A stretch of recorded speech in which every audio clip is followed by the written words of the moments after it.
Bismillahirrahmanirrahim. Assalamu alaikum. Chemistry grade 9. Today we are going to start our last chapter, chapter number 8, chemical reactivity. हमें पता है कि chemistry is all about chemicals, is all about elements, all about chemical reactions. अब इस chapter में हम पढ़ेंगे कि किस तरह जो डिफरेंट हमारे पास एलिमेंट्स हैं उनकी रिएक्टिविटी किस तरह किन किन चीज़ों पर डिपेंड करती है। जैसे फॉर एग्जांपल अगर हम बात करें कि आउटरमोस्ट शेल में कितने इलेक्ट्रॉन्स हैं एलिमेंट्स के, तो क्या आउटरमोस्ट शेल के इलेक्ट्रॉन्स जो होते हैं, जो वैलेंस इलेक्ट्रॉन्स होते हैं, वो रिएक्टिविटी पे डिपेंड करते हैं, मतलब रिएक्टिविटी को असरअंदाज करते हैं, वो भी हम इस चैप्टर में पढ़ेंगे। इसके अलावा हम पढ़ेंगे कि जो हमारी पीरियोडिक टेबल में प्लेस होती है एलिमेंट्स की, क्या वो अफेक्ट करता है रिएक्टिविटी को, अगर करता है तो किस तरह, जिस तरह हमने चैप्टर 3 में भी पढ़ा था। सेम वैसे इसको और डिटेल में हम पढ़ेंगे यहाँ पर कि किस तरह जो अल्कली मेटल्स हैं, जो अल्कलाइन अर्थ मेटल्स हैं, जो हैलोजेंस हैं, जो नोबल मेटल्स हैं, वो किस तरह उनकी रिएक्टिविटी डिपेंड करती है उनकी पोजीशन पर या अपने अरेंजमेंट ऑफ इलेक्ट्रॉन्स पर। और साथ साथ इस चैप्टर में हम डिफरेंट जो एलिमेंट्स हैं लाइक कैल्शियम हो गया, मैग्नीशियम हो गया, गोल्ड हो गया, प्लेटिनियम हो गया, सिल्वर हो गया, इनकी यूजेस वगैरह पढ़ेंगे और इनके कमर्शियल वैल्यूज के बारे में पढ़ेंगे।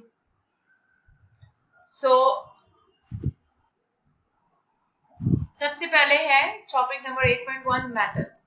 हमें पता है, हमने पहले भी पढ़ा हुआ है कि group 1A, 2A and 3A के जो एलिमेंट्स होते हैं, those all elements are metals होते हैं। और मेटल्स की ये प्रॉपर्टी होती है कि वो हमेशा they always tend to lose electrons in chemical reaction। वो हमेशा अपने जो इलेक्ट्रॉन्स होते हैं, अपने जो आउटर मोस्ट इलेक्ट्रॉन्स होते हैं, वो क्या करते हैं, वो हमेशा उनको लूज करते हैं, हमेशा उनको निकाल देते हैं। अगर हम ग्रुप वाइज पढ़ें तो वही बात, क्योंकि वो ग्रुप 1A, 2A और 3A में प्रेजेंट होते हैं, इसीलिए उनके जो आउटर मोस्ट शेल में उसमें 1, 2 और 3 इलेक्ट्रॉन्स होंगे।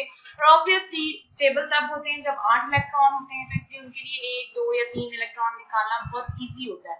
सो metals always tend to lose electron in chemical reaction. मोreover यहाँ पर मेटल की इन्होंने फिजिकल प्रॉपर्टीज लिखी हुई है, जिसमें ये कहा गया है कि वो डिफरेंट टिपिकली शाइनिंग सॉलिड होते हैं, मतलब उसके अंदर एक चमक होती है, moderate to high melting point होते हैं और good conductor of heat and electricity होते हैं। ये इनकी फिजिकल प्रॉपर्टीज आप कह सकते हैं। ठीक, नेक्स्ट है electropositive character. As the name indicate, electropositive character का मतलब ये होता है कि अपने ऊपर पॉजिटिव चार्ज लेने का करैक्टर। इट मींस दैट किसी भी एलिमेंट की बात करें, किसी भी मेटल की अगर आप बात करें, तो उसके ऊपर पॉजिटिव करैक्टर कब आता है? उसके ऊपर पॉजिटिव करैक्टर तभी आता है जब वो अपने अंदर से नेगेटिव चार्ज निकाल देता है।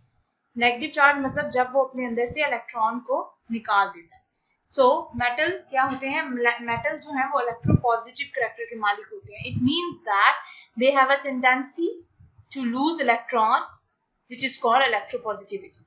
सही, उनके अंदर ये ताकत होती है कि वो इलेक्ट्रॉन्स को लूज कर सके। So this property is called electropositivity. यहाँ पर इन्होंने रिएक्शन दिया हुआ है, ये एक जनरल रिएक्शन दिया हुआ है, एंड एम जो है वो कोई भी मेटल हो सकता है, 1, 2, 3 ग्रुप में से कुछ भी आप ले लें। तो वो क्या करता है, अकॉर्डिंग टू द एम जो है वो नंबर ऑफ इलेक्ट्रॉन्स, मतलब अगर वो 2 ग्रुप में है तो यहाँ पर 2 इलेक्ट्रॉन्स लूज करेगा, अगर वो 1 में है तो वो +1 इलेक्ट्रॉन को लूज करेगा और अपने ऊपर कौन सा चार्ज ले लेगा, +1, +2, +3 इस तरह के चार्जेस ले लेगा। और यहाँ पर ये जो n नंबर ऑफ इलेक्ट्रॉन्स है, नंबर ऑफ इलेक्ट्रॉन जो लूज होंगे। सही, अब वो यहाँ पे कह रहे हैं कि आपको कि मेटल्स के जो हैं वो उनके जो साइजेस होते हैं वो बहुत ज्यादा बड़े होते हैं और उनकी जो आयनाइजेशन एनर्जीज होती हैं वो कम होती हैं। सही, आयनाइजेशन एनर्जी हमें पता है कि डाउन द ग्रुप जो होती है वो डिक्रीज करती रहती है और इलेक्ट्रोपॉजिटिविटी करैक्टर जो है इंक्रीज करता रहता है। पीरियोडिक टेबल पे देखेंगे इसकी तरफ आप पहले जस्ट ये आप इसको देखेंगे,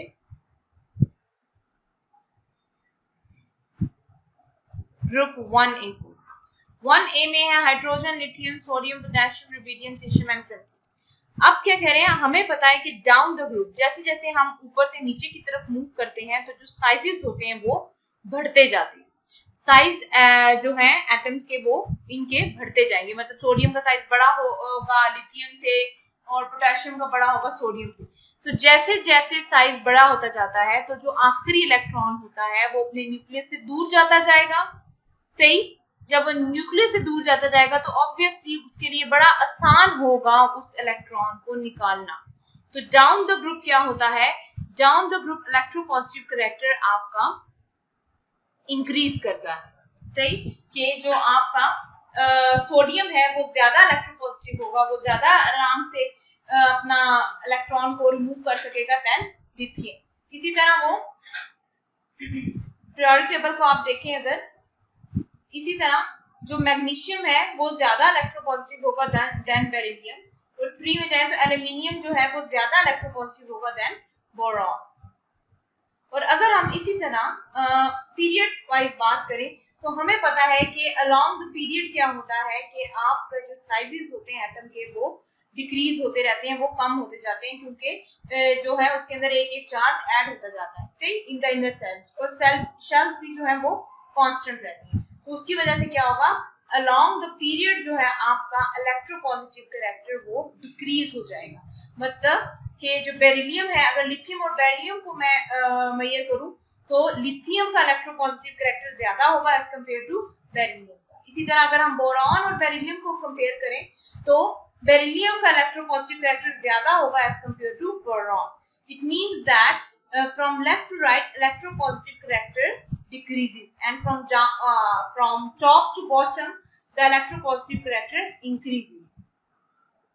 अब वो यहाँ पर बात कर रहे हैं क्योंकि हमने यहाँ पर रिएक्टिविटी को पढ़ना है इस पूरे चैप्टर। वो कह रहे हैं कि जो इलेक्ट्रोपॉजिटिविटी का जो कैरेक्टर है, ठीक, जो टेंडेंसी है वो रिफ्लेक्ट करती है किसको, केमिकल रिएक्टिविटी ऑफ मेटल्स, कि वो मेटल्स की केमिकल रिएक्टिविटी को भी रिफ्लेक्ट करती है।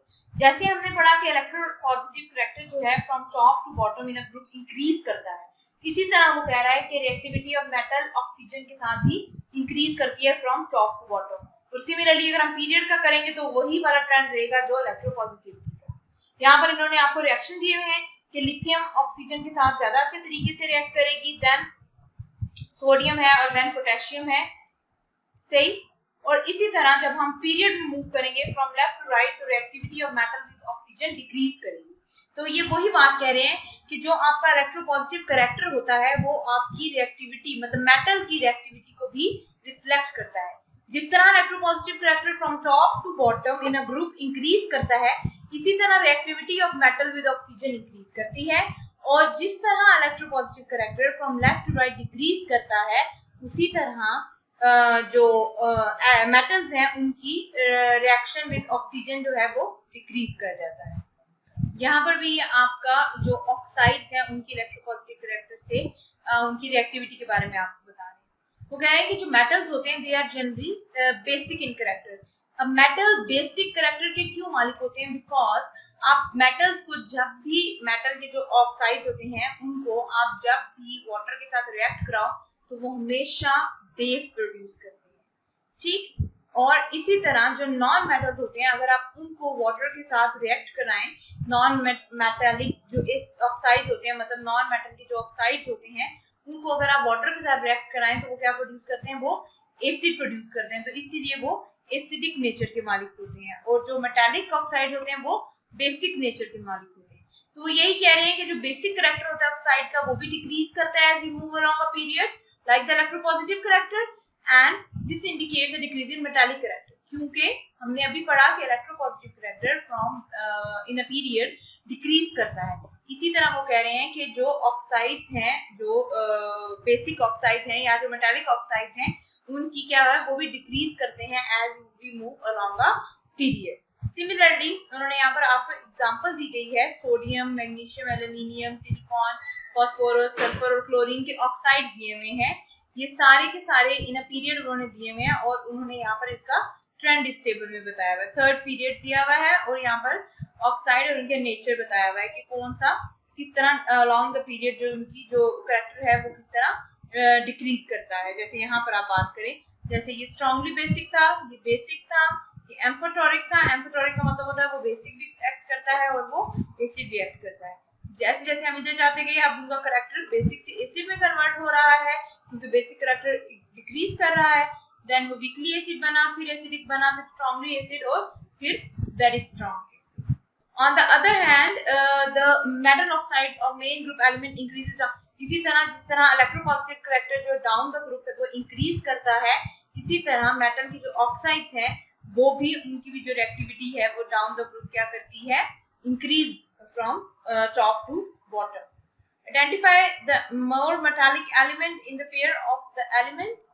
आपने बताना है सोडियम और पोटेशियम में कौन सा जो एलिमेंट है वो बहुत ज्यादा मेटालिक है, तो जिसकी इलेक्ट्रोपॉजिटिव करैक्टर ज्यादा होगा। ऑब्वियसली पोटेशियम का इलेक्ट्रोपॉजिटिव करैक्टर ज्यादा है तो के जो है वो ज्यादा मेटालिक होगा। इसी तरह नेक्स्ट बेरिलियम एंड सोडियम की बात हो रही है, ये अब पीरियड की बात हो रही है। जाहिर बात है जो पहले वाला पीरियड आता है, क्योंकि पीरियड वाइज जो इलेक्ट्रोपॉजिटिव करैक्टर होता है वो डिक्रीज करता है, तो Na की जो इलेक्ट्रोपॉजिटिव करैक्टर है वो ज्यादा होता है, सो Na is more metallic. Self assessment भी आप ऐसे ही करेंगे। In each of the following pair identify which element is more metallic and using the periodic table rank each of the element in order of decreasing metallic character, किसका metallic character decrease कर रहा है, which is more basic, lithium oxide और sodium oxide, दोनों में से कौन से बेसिक है ज्यादा। आपने ये अकॉर्डिंग टू योर पीछे जो टेबल दिया हुआ है ऑक्साइड्स का उसमें से देखकर आप बताएंगे, और ये जो आपने इलेक्ट्रोपॉजिटिव करैक्टर का पढ़ा है वो। अब मैं आपको एक बता देती हूँ, इसमें बेरिलियम और बोरॉन का देखते हैं हम सबसे पहले अपना पीरियोडिक टेबल ओपन करेंगे। BeNB ये है बेरिलियम और ये है बोरॉन। अब ये पीरियड वाइज बात करें तो ऑब्वियसली कौन सा ज्यादा मेटालिक होता है, Be, क्योंकि ये ज्यादा इलेक्ट्रोपॉजिटिव करैक्टर का मालिक होता है। जो ज्यादा इलेक्ट्रोपॉजिटिव करैक्टर होता है वो मेटल होता है, वो ज्यादा मेटालिक होता है, so Be is more metallic than B। इसी तरह आपने अपने बाकी जो आपके असेसमेंट है वो भी ऐसे पीरियोडिक टेबल के साथ मैच करके सॉल्व करना है। नेक्स्ट है comparison of reactivity of alkali and alkaline earth metal. अब यहाँ पर हम बात करेंगे दो टाइप ऑफ मेटल्स की, अल्कली एंड अल्कलाइन। हमें पता है अल्कली एलिमेंट्स कौन से होते हैं, जो ग्रुप 1A के होते हैं, और अल्कलाइन अर्थ मेटल्स हम किनको बोलते हैं, जो ग्रुप 2A के होते हैं। सो position of alkali metals and alkaline earth metals in the periodic table, ये मैं आपको बता चुकी हूँ क्या पोजीशन है। अल्कली मेटल किस में होते हैं, ग्रुप 1A एलिमेंट्स में होते हैं, उसमें हम हाइड्रोजन को स्किप कर देते हैं because it is an exception. और उसके अलावा जो बाकी प्रेजेंट है lithium, sodium, potassium, rubidium, caesium and francium, ये ग्रुप 1A के हैं, इनको हम अल्कली बोलते हैं। सेकंड जो ग्रुप है हमारे पास 2A, उनको हम अल्कलाइन अर्थ मेटल बोलते हैं। उसमें आता है beryllium, magnesium, calcium, strontium, barium and radium आता है। They have general electronic configuration of NS2। अब NS2 क्यों लिखा है, क्योंकि इनके आखिरी जो शेल होता है उसमें कितने इलेक्ट्रॉन होते हैं, 2। सेल्फ असेसमेंट वो क्या दे रहे हैं आपको, identify the position of magnesium and calcium in the periodic table. Periodic table open करेंगे, उसमें आप फाइंड आउट करेंगे मैग्नीशियम और कैल्शियम की क्या प्लेसमेंट है पीरियोडिक टेबल में। आप यहाँ पर ग्रुप और पीरियड इसका मेंशन करेंगे, पीरियोडिक टेबल से देखकर आप यहाँ पर इसका आंसर लिखोगे। नेक्स्ट है ionization energies of alkali and alkaline earth metals. Alkali और अल्कलाइन अर्थ मेटल्स की यहाँ पर इन्होंने आपको कुछ आयनाइजेशन एनर्जी दी है। जो अल्कली मेटल्स होते हैं वो ये हैं, यहाँ पर इन्होंने टेबल भी दिया हुआ है लिथियम सोडियम वाले, और ये अल्कलाइन है। टेबल से ये हमें पता लग रहा है कि जो अल्कली है वो उनकी जो आयनाइजेशन एनर्जीज है वो लो है, because they have great tendency to lose single valence electron. इनके पास बहुत ज्यादा प्रॉपर्टी होती है, बहुत ज्यादा ताकत होती है कि ये अपना एक जो इलेक्ट्रॉन है उसको लूज कर दे बड़े आसानी से, क्योंकि एक ही इलेक्ट्रॉन होता है आखिरी शेल में, तो इनके लिए बहुत आसान है कि वो उससे छुटकारा पाए और उसको रिमूव कर दे।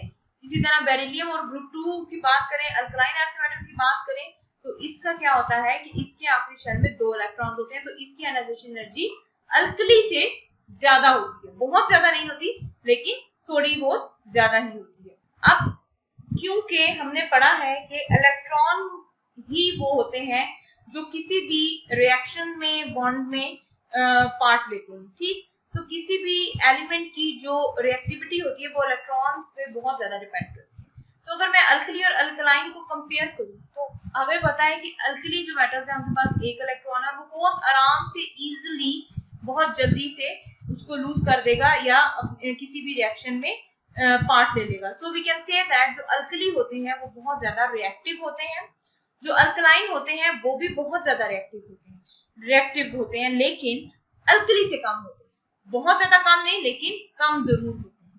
अल्कली से अल्कलाइन अर्थ मेटल जो है वो ज्यादा रिएक्टिव नहीं होते, they are less reactive than alkali metal. Think why का आंसर यही है कि जो मेटल की जो रिएक्टिविटी है वो डाउन द ग्रुप जो है वो डिक्रीज करती है। इसके अलावा क्या है कि जो पहले वाले हैं उनकी आयनाइजेशन एनर्जी बहुत कम है और जो अल्कलाइन है उनकी आयनाइजेशन एनर्जी थोड़ी सी ज्यादा होती है। दूसरा ये आप कह सकते हो कि अल्कली के पास एक इलेक्ट्रॉन होता है इसलिए वो ज्यादा रिएक्टिव होते हैं, अल्कलाइन के पास 2 होते हैं तो वो थोड़े से कम रिएक्टिव होते हैं। यहाँ पर इन्होंने एक बात की है कि जो अल्कली और अल्कलाइन मेटल्स होते हैं ना ये बहुत ज्यादा रिएक्टिव होते हैं, इसलिए इनके ऊपर हम कोई भी लिक्विड रख के इनको रखते हैं, जैसे केरोसिन ऑयल हो गया या कोई और लिक्विड रखते हैं। अब क्यों रखते हैं? बिकॉज मतलब इन मेटल्स को हम कवर कर देते हैं विद केरोसिन ऑयल या किसी भी लिक्विड से। अब kept under a liquid such as kerosene oil to prevent the contact with moist air। अब इसका मतलब क्यों रखते हैं हम ये ऑयल के अंदर? इसलिए रखते हैं क्योंकि जो ऑयल होता है वो नॉन पोलर है और जो अल्कली और अल्कलाइन मेटल्स हैं ये पोलर होते हैं। इनके अंदर बहुत ज्यादा टेंडेंसी होती है इलेक्ट्रॉन को लूज करने की, नॉट गेन, जस्ट लूज करने की, तो बहुत ज्यादा रिएक्टिव होते हैं। तो हमें पता है कि केमिस्ट्री हमें कहती है कि लाइक डिसॉल्व लाइक, ठीक। तो कभी भी जो अल्कली और अल्कलाइन है या जो पोलर एलिमेंट्स होते हैं वो कभी भी नॉन पोलर के साथ रिएक्ट नहीं करते। तो केरोसिन ऑयल जो है वो उसके अंदर सॉल्युबल नहीं होता, एक लेयर बना देता है जिसकी वजह से क्या होता है कि अल्कली और अल्कलाइन अर्थ मेटल जो है वो एयर से डायरेक्ट कांटेक्ट नहीं कर सकते और जो एयर के अंदर ऑक्सीजन वगैरह प्रेजेंट होता है या वाटर प्रेजेंट होता है उसके साथ उसका रिएक्शन नहीं होता। उसको बचाने के लिए हम उसको कवर कर देते हैं विद केरोसिन ऑयल और any other oil which is non polar in nature. Next topic is some important alkaline earth metals. इस टॉपिक में हम कुछ इम्पोर्टेंट अल्कली और अल्कलाइन अर्थ मेटल्स लेंगे और उनकी प्रॉपर्टीज वगैरह के बारे में स्टार्ट पढ़ेंगे। यहाँ पर वो बात कर रहे हैं सोडियम की। तो अब sodium most common alkali metal है क्योंकि वो फर्स्ट ग्रुप में प्रेजेंट है और बहुत ज़्यादा हम मतलब डे टू डे हम सोडियम बहुत ज़्यादा कॉमनली यूज भी होता है और हम बड़ा जाना पहचाना सा नाम। लेकिन वो कह रहे हैं कि जब भी हम मेटल का लफ्ज लेते हैं ना तो हमारे जहन में हमेशा आता है कि कोई बहुत ज्यादा हार्ड आयरन आता है, लोहा आता है हमारे जहन में। मेटल बोलो तो हमारे जहन में फौरन लोहे का आता है, ठीक। लेकिन कह रहे हैं ऐसा नहीं होता। सोडियम मेटल है लेकिन सोडियम बहुत सॉफ्ट मेटल है और वो नाइफ के साथ, छुरी के साथ आप काट सकते हो। उसकी मेल्टिंग पॉइंट उन्होंने बताया हुआ है 97.8 डिग्री सेंटीग्रेड और बॉइलिंग पॉइंट बताया हुआ है 881.4 डिग्री सेंटीग्रेड, ठीक। अब वो कह रहे हैं कि जो रीजन क्या है कि आयरन सोडियम है ये बहुत ज्यादा सॉफ्ट है। इसका रीजन ये है कि इसका बहुत बड़ा एक पैक्ड स्ट्रक्चर होता है, ठीक। अब क्या है कि बहुत ज्यादा मेटालिक बॉन्ड्स होते हैं इसके अंदर और बहुत ज्यादा क्योंकि इसके जो आखिरी शेल होते हैं उसमें एक ही इलेक्ट्रॉन होता है। इसकी वजह से जो सोडियम है वो क्या करता है, वो मेटालिक जो बॉन्ड बनाता है ना वो बहुत ही वीक बॉन्ड बनता है because it has only one electron in its outer motion. तो जब क्लोजली पैक कर रहे होते हैं तो जो सोडियम है वो बहुत ही वीक बॉन्ड बनाता है इन अ मेटालिक कैरेक्टर। सो ये रीजन होती है जिसकी वजह से सोडियम मेटल जो है वो बहुत ज्यादा सॉफ्ट होता है क्योंकि मेटालिक बॉन्ड आपका जो है वो स्ट्रॉन्ग तभी होता है जब बहुत ज्यादा इलेक्ट्रॉन्स हो वैलेंस शेल। सोडियम का हमें पता है वो ग्रुप 1A में प्रेजेंट है, उसके अंदर इलेक्ट्रॉन्स ही नहीं है, उसके अंदर सिर्फ एक इलेक्ट्रॉन है आखिरी शेल में, तो इसलिए वो जो बॉन्ड बनाता है वो बहुत ही वीक बॉन्ड बनता है।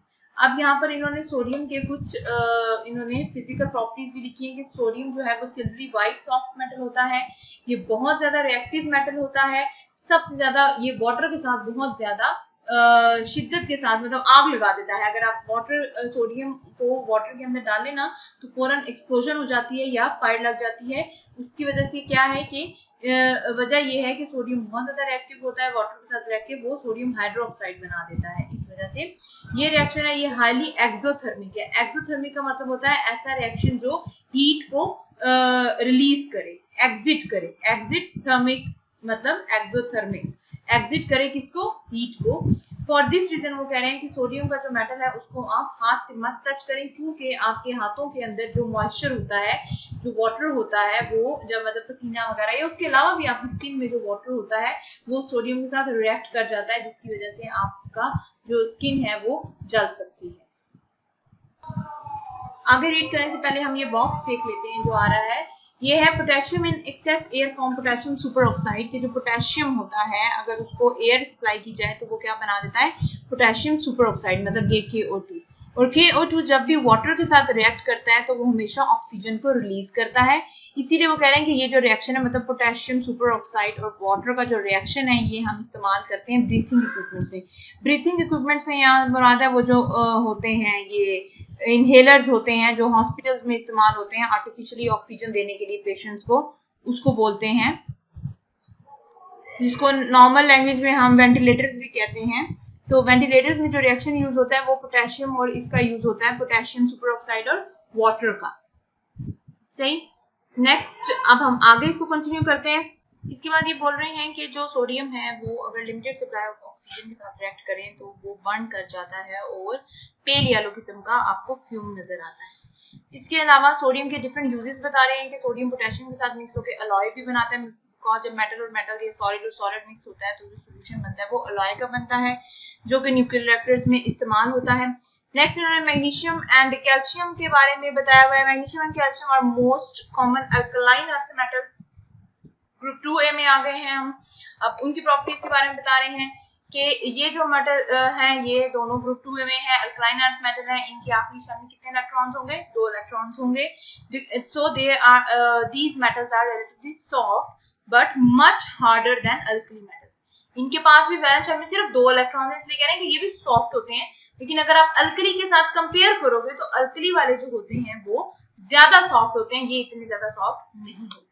इसी तरह रिएक्टिविटी की बात करें तो वो कह रहे हैं कि जो अल्कली मेटल्स होते हैं मतलब जो अल्कली मेटल्स ग्रुप 1A के होते हैं वो ज्यादा रिएक्टिव होते हैं, ये उनसे कम रिएक्टिव होते हैं। सही, यहाँ पर इन्होंने कैल्शियम के साथ कैल्शियम को वाटर के साथ रिएक्शन दिया हुआ है, मैग्नीशियम का ऑक्सीजन के साथ रिएक्शन दिए हुए हैं। अब इन सब एक्सप्लेनेशन जो इन्होंने दी हुई है इसमें कुछ भी मैथमेटिकली कुछ भी प्रूव करने की आपको जरूरत नहीं है, आपको जस्ट इन्होंने ये जो डिफरेंट मेटल्स हैं इनकी यूजेस बताए हुए हैं कि ये किधर किधर इस्तेमाल होते हैं। नेक्स्ट ये बॉक्स पढ़ लेंगे। इस चैप्टर के जो बॉक्सेस हैं जो हमने पहले पोटेशियम वाला पढ़ा और ये भी बॉक्स जो है ये बहुत इंपॉर्टेंट है for short question answer. Strontium 90, a radioactive isotope, is a major product of atomic bomb explosion. Constant exposure of the body to high energy radiation emitted by the strontium 90 can lead to anemia, leukemia, and other chronic illness. ये आपको बता रहे हैं कि जो strontium 90 है ये radioactive isotope है। Radioactive isotopes are those isotopes which are artificially prepared और ये जो न्यूक्लियर बॉम्ब्स होते हैं उनके एक्सप्लोजन में बहुत ज्यादा मिकदार में प्रेजेंट होते हैं और इनकी जो रेडिएशंस होती हैं मतलब इस मेटल से जो रेडिएशन निकलती हैं वो बहुत ही खतरनाक होती हैं for body and it can cause different diseases like anaemia, leukaemia and other chronic illness means other जानलेवा बीमारियां भी पैदा करता है। नेक्स्ट मैग्नीशियम के बारे में बताया हुआ है यहाँ पर कि मैग्नीशियम और एल्यूमिनियम होते हैं, ये इनको मिक्स करके अलॉय बनाकर ये लोग फ्रेम्स ऑफ ऑटोमोबाइल मतलब ये गाड़ियां, जहाज, कश्तियां इन सब की जो पार्ट्स होते हैं, बॉडीज होती हैं वो भी बनाते हैं। जो फोटो फ्लैश गन्स होती हैं उसमें भी यूज होता है। Milk of magnesia commonly use as antacid. Milk of magnesia की ये फार्मूला है, फार्मूलाज इंपॉर्टेंट है, नेम और फार्मूला को जरूर अंडरलाइन किया करें। Calcium is an important component of teeth and bones. Calcium ions are found in the living cell. They are involved in clotting of blood. A proper calcium and potassium ion balance is required for normal heart function. Calcium के uses बता रहे हैं और हमें पता है कि bones और टीथ में बहुत ज्यादा प्रेजेंट होता है और बहुत इंपॉर्टेंट होता है हमारे दांतों के लिए और हड्डियों के लिए और हमारा जो हार्ट है उसको नॉर्मल फंक्शन के लिए, प्रॉपर फंक्शनिंग के लिए कैल्शियम और पोटेशियम के आयंस भी एक बैलेंस लेवल में रिक्वायर्ड होते हैं। नेक्स्ट यहाँ पर बॉक्स फिट पढ़ लेते हैं। Copper, silver and gold have been used for thousands of years to make jewellery and coins. These metals have beautiful high luster मतलब चमक और malleability मतलब it can be molded in different like आपकी मर्जी है जिस मर्जी डिजाइन में आप उसको मोल्ड कर लें। प्योर गोल्ड जो होता है that is too soft that it cannot use alone for making jewelry। जो गोल्ड होता है, प्योर गोल्ड होता है, ये भी बहुत सॉफ्ट होता है इसलिए वो हम प्योर नहीं इस्तेमाल करते, उसके अंदर जरूर अलॉय बनाते हैं। अलॉय फिर वही बात कि उसके अंदर जरूर दूसरा कोई सॉलिड डालते हैं। That can B copper, that can B platinum, it depends. जितना महंगा आप दूसरा एलिमेंट डालोगे उतना ज्यादा ही गोल्ड का जो रेट होता है वो बढ़ता जाता है। A carat system is used to express purity of gold। मतलब कैरेट जो सिस्टम होता है कहते हैं कितने कैरेट गोल्ड है, तो इट मींस कि कैरेट जो यूनिट है वो गोल्ड को मेजर करती है, कि जितना ज्यादा मतलब प्योर गोल्ड है तो वो 24 कैरेट होता है, उसमें प्योर गोल्ड डलता है और उसके अलावा कुछ और आप डाल सकते हो, कोई भी कॉपर डाल सकते हैं, प्लेटिनियम डाल सकते हैं। नेक्स्ट है कॉइनेज गोल्ड इज 22 कैरेट, जो सिक्के वगैरह गोल्ड के होते हैं वो कैरेट 22 कैरेट का होता है।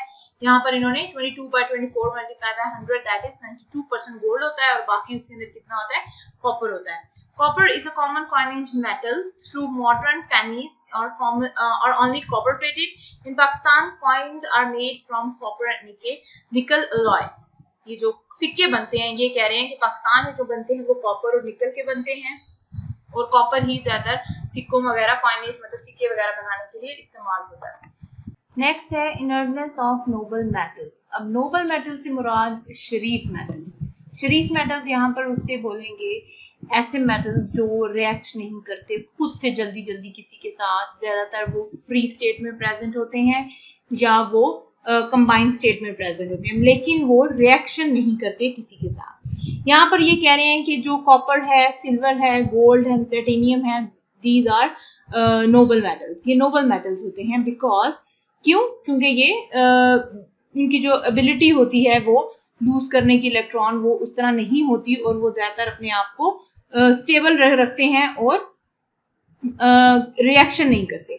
अब क्या कहते हैं कि इन ये जो मेटल्स हैं जिनकी भी हमने बात की, कॉपर, गोल्ड, प्लेटिनियम, ये जो मेटल्स हैं इनको रिएक्ट करने के लिए हम क्या करते हैं, एक मिक्सचर बनाते हैं। मिक्सचर किससे बनता है? HCl से बनता है और HNO3 से बनता है।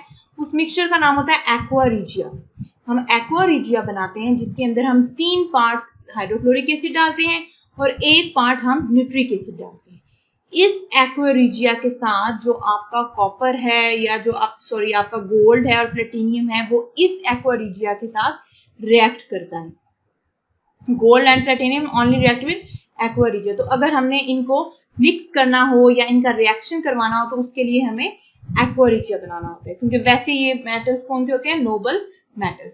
आपने नोबल मेटल्स को नोबल गैसेस के साथ मिक्स नहीं करना, ग्रुप 8A वाले के साथ मिक्स नहीं करना। वो नोबल एलिमेंट्स हैं, वो नोबल गैसेस हैं जो कि ग्रुप 8A में प्रेजेंट होते हैं। उनको भी हम नोबल एलिमेंट्स इसलिए बोलते हैं क्योंकि वो ग्रुप 8A में हैं, उनके आखिरी शेल में 8 इलेक्ट्रॉन्स हैं and they do not react with any other elements, क्योंकि वो खुद स्टेबल होते हैं, इसलिए हम उनको नोबल गैसेस बोलते हैं। ये जो टॉपिक है यहाँ पर हम मेटल्स की बात कर रहे हैं, ऐसे मेटल्स जो नोबल होते हैं और जो फ्री फॉर्म में खुद आराम से प्रेजेंट होते हैं, किसी के साथ रिएक्शन जल्दी जल्दी नहीं करते। नेक्स्ट है importance of silver, gold and platinum. जहां पर इन्होंने इंपॉर्टेंस दी हुई है सिल्वर की, गोल्ड की, प्लेटिनियम की।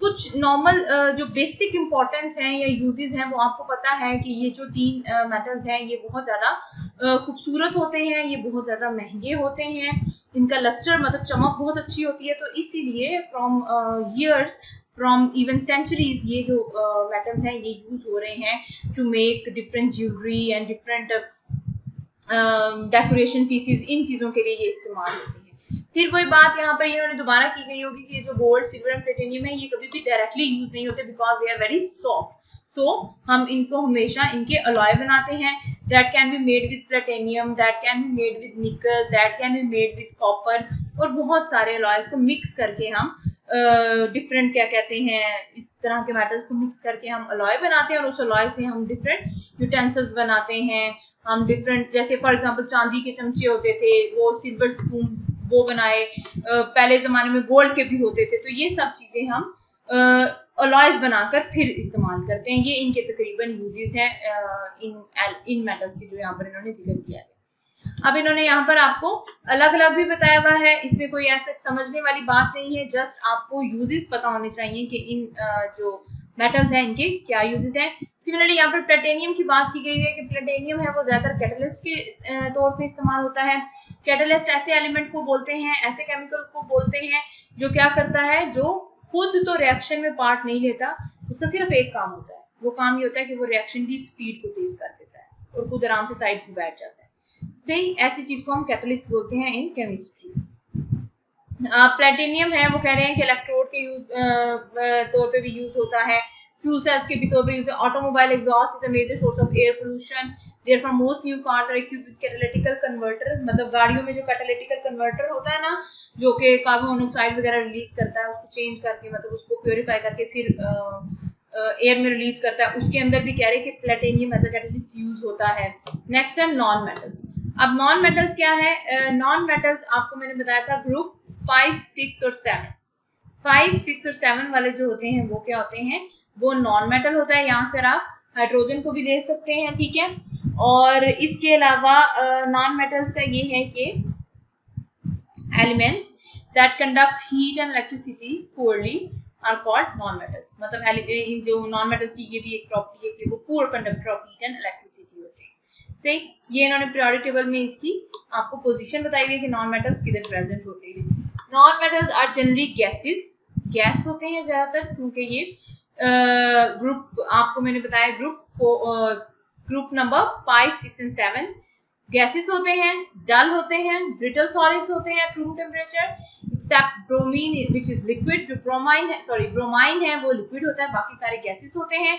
Several elements near the step line have mixed properties of metals and non metals. कह रहे कुछ एलिमेंट्स जो जिनकी दोनों प्रॉपर्टीज होती हैं, जैसे कि 4A वाले की बात करें हम, जो मेटल की तरह एक्ट करता है और नॉन मेटल की तरह भी एक्ट करता है, उनको हम क्या बोलते हैं? उनको हम मेटलॉइड्स बोलते हैं। those elements which act as metal as well as non-metal, they are called metalloids. Some of these play important role in modern electronic materials. For example, silicon and germanium and metal are metalloids. These elements are used in the manufacture of computer chips and solar cells. Example भी इन्होंने दे दिया आपको metalloids की। Electronegative character same as electropositive character.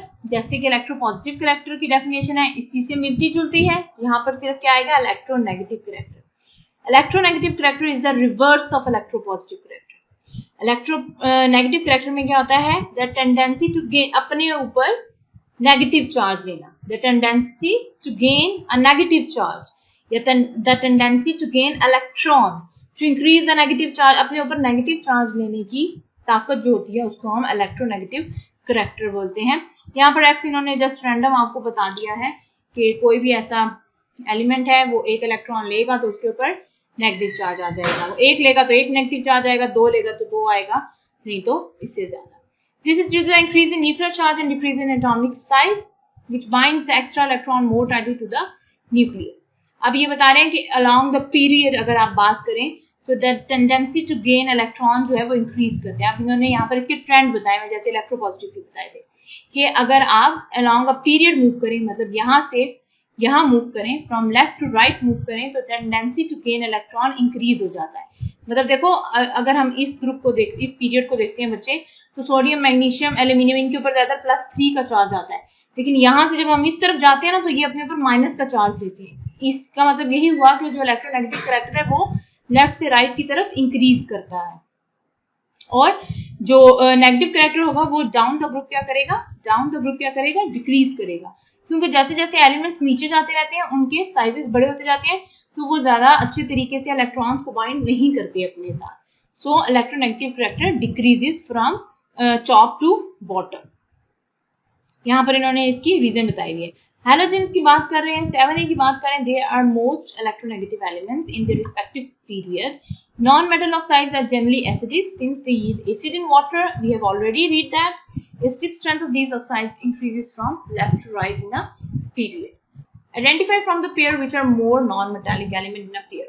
Nitrogen और oxygen की अगर आप बात करें तो कौन सा ज्यादा मेटालिक है, सॉरी नॉन मेटालिक है? आप पीरियोडिक टेबल देखें, ये नाइट्रोजन है, ये ऑक्सीजन है। अभी हमने पढ़ा कि लेफ्ट से राइट की तरफ आपका इलेक्ट्रोनेगेटिव करेक्टर इंक्रीज करता है, तो ज्यादा कौन है? ऑक्सीजन।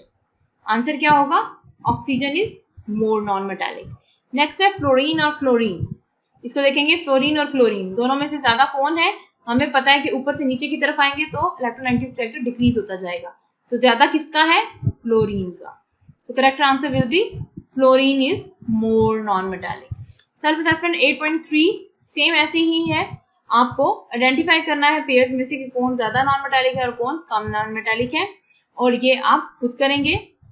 नेक्स्ट है comparison of reactivity of the halogens. अब हम यहाँ पर बात करेंगे ग्रुप 7A की हैलोजेंस की, that is fluorine, chlorine, bromine, यहाँ पर है ग्रुप 7 है, फ्लोरीन, क्रोमीन, ब्रोमीन, आयोडीन। ज्यादातर हम इन्हीं 4-5 की बात करते हैं, बाकी दो बहुत रेयर होते हैं, उनकी ज्यादा हम डिटेल में बात नहीं करते। हैलोजेंस इनको क्यों दिया गया है? Because halogen, the word halogen is derived from halus, which means salt, and gen mean former. Halogens जो होते हैं ये salt formers होते हैं।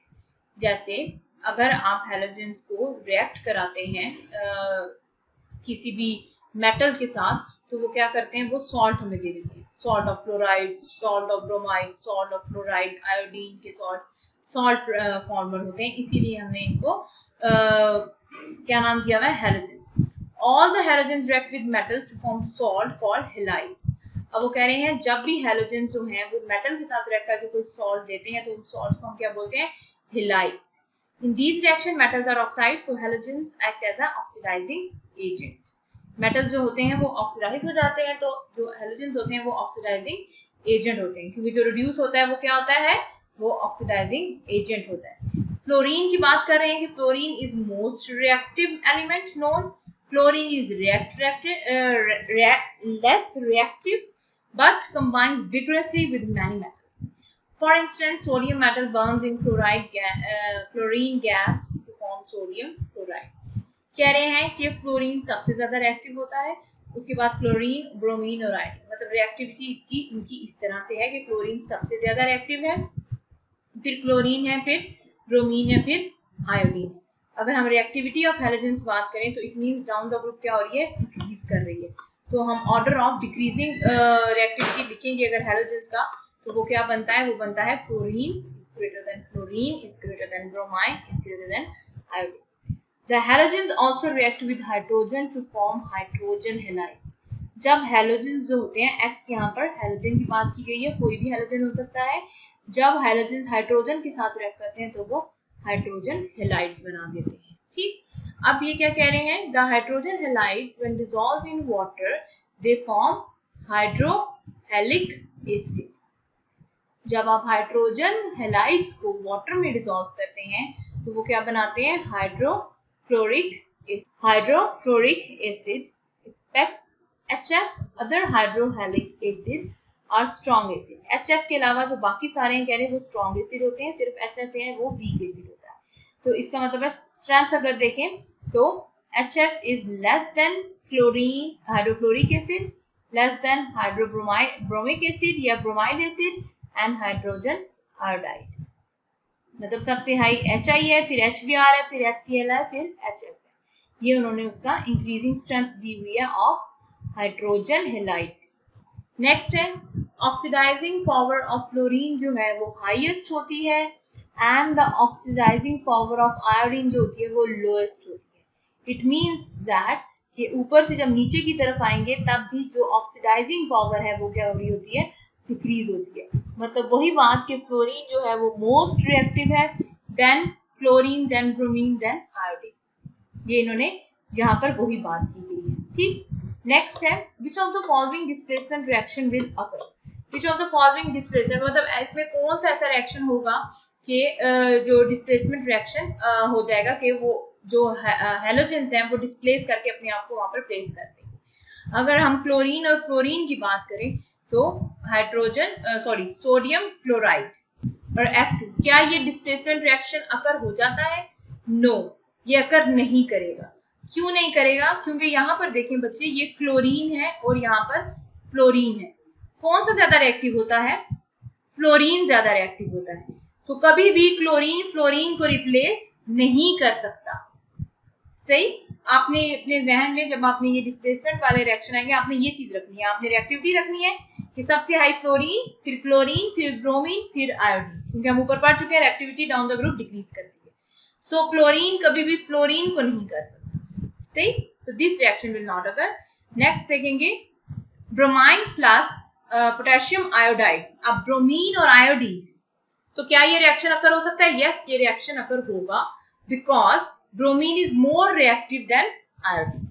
Next है iodine plus KBr gives us potassium iodide plus bromine. No, because iodine is less reactive than bromine. Same इसी pattern में आपने करना है। अब क्लोरीन है यहाँ पर Cl2 + 2Br, यहाँ पे ब्रोमाइन है, ठीक है। तो chlorine is more reactive, so yes this displacement reaction will occur, ये वाला रिएक्शन अकर करेगा। नेक्स्ट क्लोरीन और आयोडीन है, तो obviously chlorine is more reactive, so this displacement reaction will occur, ये वाला भी रिएक्शन जो है अकर करेगा। बाकी ये जो आपको इन्होंने यहाँ पर एक्टिविटीज दी हुई हैं और डिफरेंट ये प्रैक्टिकल्स दिए हुए हैं, ये आपके प्रैक्टिकल्स हैं। तो जब आप अपने प्रैक्टिकल परफॉर्म करेंगे, हम ये वाले प्रैक्टिकल्स उसमें कवर कर लेंगे। ये इसका थ्योरी से कोई भी रिलेशन नहीं है आपका, जस्ट इन्होंने प्रैक्टिकल दिए हुए हैं और उसकी परफॉर्मेंस का बोला हुआ है, ये आपके प्रैक्टिकल कॉपी में आप करोगे और यहाँ पर आपका चैप्टर खत्म हो जाता है। आई होप कि आपको यहाँ तक ये सब चीजें समझ आ गई होंगी। चैप्टर बहुत ही इजी है, बहुत छोटा सा और बहुत इजी चैप्टर है, but this is one of the most important chapter, बहुत इंपॉर्टेंट है। आपने इसमें चैप्टर की दोबारा से थॉरो रीडिंग करनी है और इसके एमसीक्यूज आप खुद कर लेंगे। बाकी जो भी नोट्स हैं वो आपको आपके स्कूल से मिल जाएंगे, आप वहां पर आकर ले सकते हैं। Thank you so much, Allah Hafiz.